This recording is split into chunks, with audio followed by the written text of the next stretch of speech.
Hey, last week I did a couple check-ins. It was the first week in a good while that I had traveled, and the primary focus of this travel, among other things, but the primary focus was continuing education. And I want to talk about something first. At the meeting of the minds, Perform Better, back in December, did things a little bit differently for the first in-person event that they have run for a good while. And at the end of every talk, Scott Livingston did a little Q&A that would kind of take the place of the typical Q&A that you see during that type of event that we typically see in the summer. And one of the questions that he asked was, Charlie, what's part of your BS meter in terms of how you, the listener, the student, evaluate different messengers? And I said some things that I definitely believe, and the one thing I didn't say, though, was when you judge who you're listening to how they come to their message, do they ever talk about any of the things that they're currently doing to be in your place, to be in the place of a learner, to be in the place of a student? And to that end, it may not be the only values, but did you pay for your flight to get there? Did you pay for your hotel? Did you pay for your rental car? Did you pay full tuition to sit, in the very last seat in the room? So I think when somebody can honestly say they've done those things, the financial component and the time component isn't as important as some of the other things of filtering, the quality of the information. But it shows that the person themselves is still learning. Even if they just read a book, are they talking about what that book meant to them and how or if it changed anything that they did? So I think over the last little while, for a lot of good reasons, a lot of the things that I've done have been online, and quite frankly, I'm glad that happened, because these are probably seminars or online products, if you will, that I never would have had the time to get into. Now, I think there's this, whether that's continually what you do, let's come back and talk about it, whereas if somebody only talks about their wild messages of this and that, I'm not sure that that's nearly as credible a message. So let's just talk a little bit. The first seminar, now I was an invited guest to the NFL Strength Coaches Conference at the Combine, and a full day of education. And I think many of us have heard of Keith Barr, researcher at UC Davis, talking a lot about muscle function and tendon response to training. And something that I think just, a lot of times when you hear people talk a lot, the message might actually be the same, but you're different. And there've been some significant opportunities over the last year and a half to apply some of the strategies that Keith Barr would be talking about. So you come back and listen again, and you're trying to look at things in a little different way. So that might be going to the same seminar over again. I was just messaging with someone today, and they said they took a seminar, and I haven't used those clinical techniques in a long time, so I just took level 1 over again. Whereas I know a lot of people, I'm not going to go see Charlie's seminar. I did that seminar 4 years ago or whatever. Well, good luck. I don't really do seminars anymore. But my point is that you are allowed to do things over again and listen to the same people. And maybe it's just a YouTube where you go back and watch it every 3 or 4 months. I've said before, every year I read Dale Carnegie, the last one was different, so call me out, but it was how to make friends in a digital age, and then really the book wasn't really that different than the original book. But regardless, Keith Barr, I think the message that's important is we can probably for some methods, take the exact same weight. Let's say the bar is loaded to whatever, and if we train the same movement really, really fast, So we think we're angling towards power training. Let's say it's there's 35%, 40% on the bar, and we're running something that's really, really fast, and you take the same 35, 40% and run 2020, oxidative training, statodynamic, in other terms, they're all synonyms. You're getting two completely different adaptations. Depending on your work to rest ratios, you're getting two completely different physiological responses. But if we train really, really fast, maybe you're affecting the tendon and maybe improving performance, but you're potentially leaving some injury risk on the table for a muscle injury. Maybe we're doing great things at the tendon, which typically translates to an explosive effort, but that's why we see a lot of these jumping beans, particularly in certain sports where maximum speed is incredibly valued. Then put that to other under recovery factors, we see these muscle injuries. Now, if you use the same exact load and train slower, you're not improving stiffness at the tendon. You're probably doing some positive things at the muscle and maybe mitigating some. Now, how do you know where the middle is? And that's the dance. But I think that when you listen to a researcher who's going to just try to understand what the truth is, you take the truth and then you try to fit it back into your world. And these are unfortunate statements I've made in the past too, that people completely bastardize and, well, you said I should do that, but not when you work for me. You don't get that chance to do that. We're going to stay within the vision of the business model. But the Keith Barr is got a lot of stuff on YouTube, and his research papers really give us some interesting things to think about in terms of what are we actually doing, what is happening to the tissues when you train in different ways, and how do you pick? Because everything is never going to be one thing or the other, but I don't think we know what the right mix is and for who.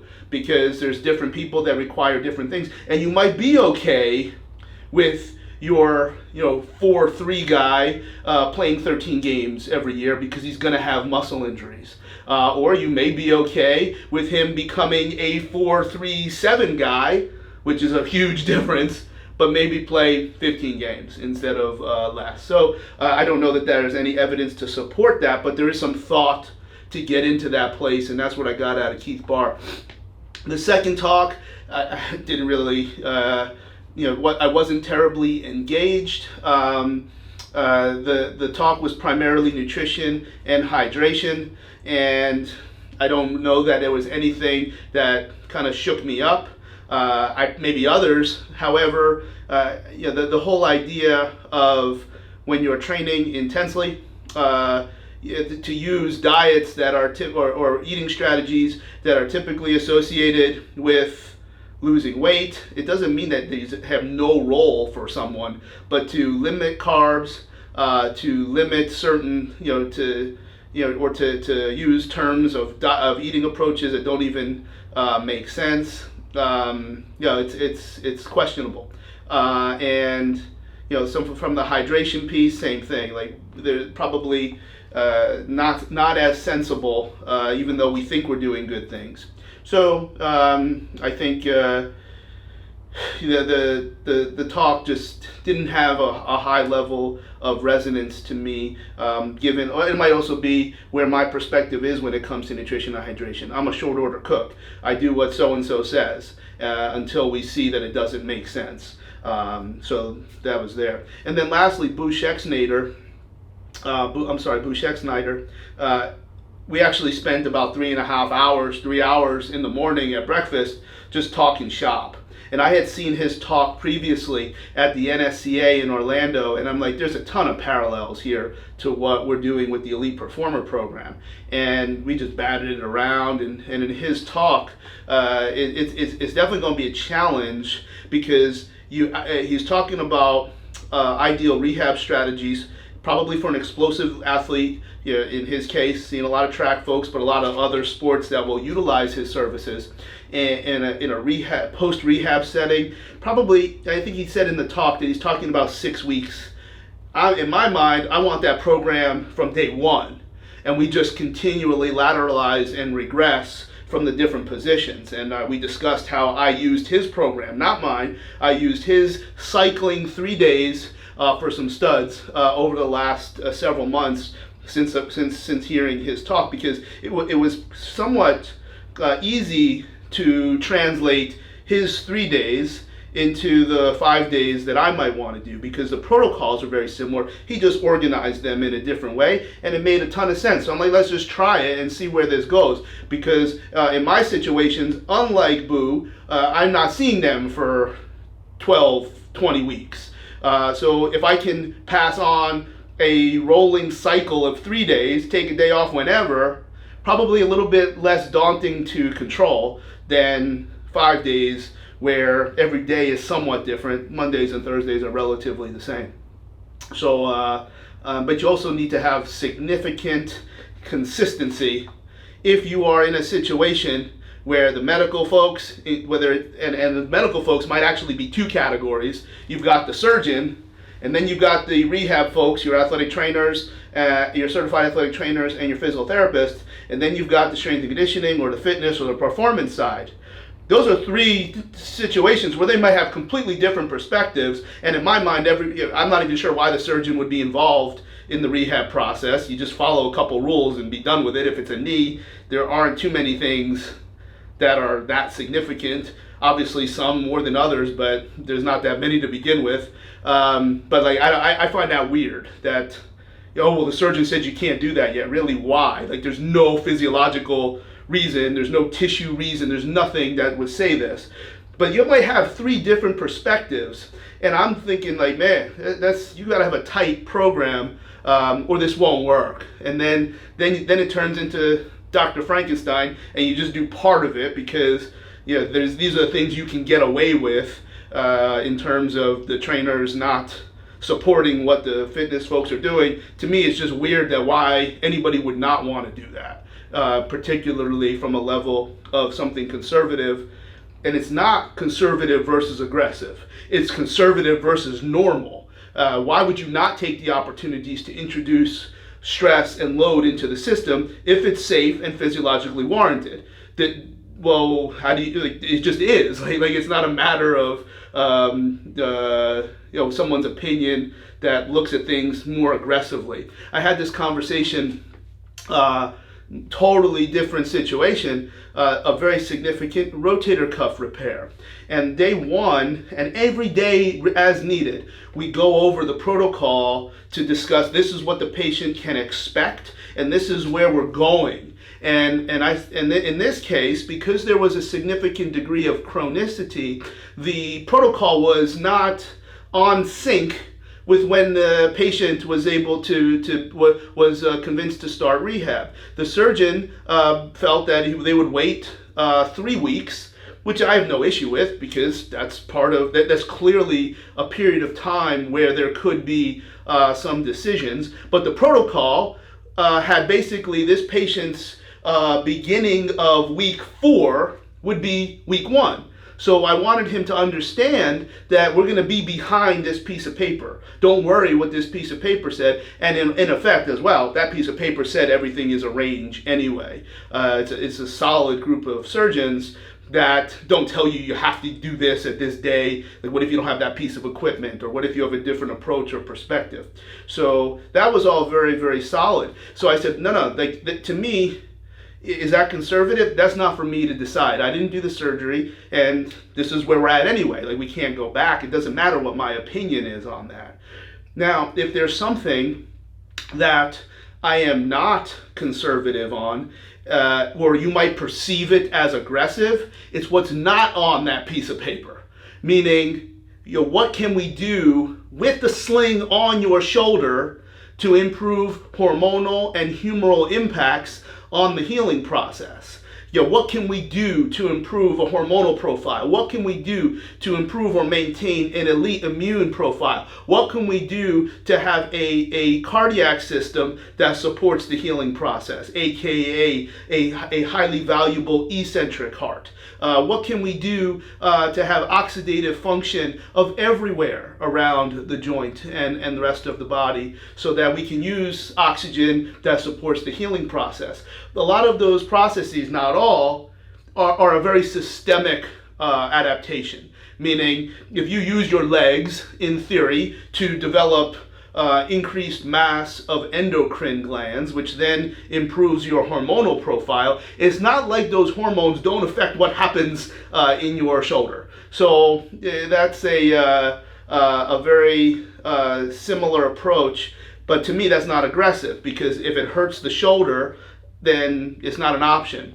So again, these aren't the exact concepts that Boo was talking about, but it made me think that, like, why wouldn't we be doing these things? Why is this even a talk? Like, why wouldn't the medical and fitness people just be doing the same things anyway, as governed by an intelligent system, guided by intelligent and no more aggressive than necessary in terms of neurology and physiology? So now that's just a big advertisement for the whole training equals rehab model. And I think if you're far away from that, I think the stuff that Boo was talking about is going to be very challenging to put together, because if the medical people say you can't do it, or if you're fitness or training and you're not even aware of these concepts, it's going to be a tough get. But that, I thought that was another fantastic talk, and even better to be able to sit with someone that I respect and just bat it around, and some really good things there. We might actually spend some time at LSU over the next couple months just to continue to bat it around. Went out to LA and took a couple meetings. I love LA. It just seems like I always have time to sit at a coffee shop and just look. I never have time like that when I seem like when I'm home. But then I took Eldoa 3. There's probably another day, another time to talk about those particular osteopathic strategies. Now, I was familiar with almost all of the Eldoa that are taught in Eldoa 3, because a lot of my training is from non-formal settings.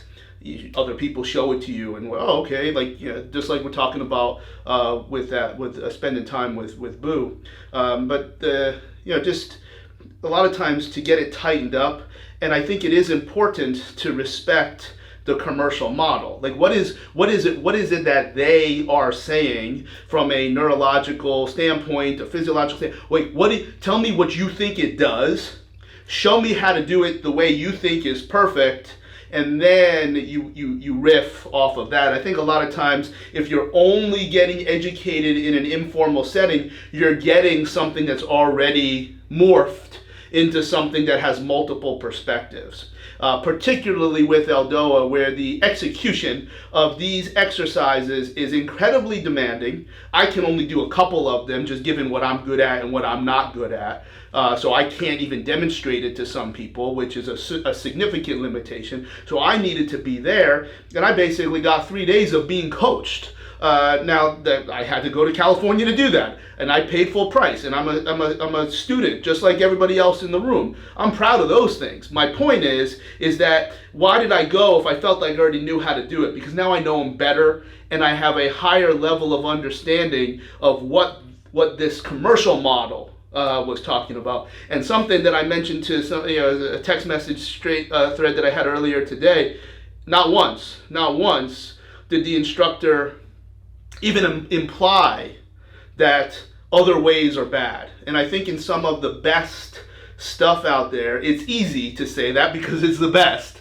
And that goes back to what I said in the beginning, in that BS meter with Scott Livingston from last December. how do you know who to listen to? Well, do they ever talk about other models by name? And do they always say, like, don't do this, do my stuff instead? And I wound up having that kind of talk with the instructor, and it's why I haven't really done my own seminars, because it's not what people want. People want to show me this, and then they want to see people fight, and while I am very, very comfortable fighting and presenting my case, is not healthy. It's a dumb way, and I'm glad that I learned to get out of that. And now I was just extremely happy that I got a big return on my time and my resources to go out to California for Eldoa 3. So that's how I spent my week, and back at it here in Florida. And it was cold in California. I don't like, how does that even?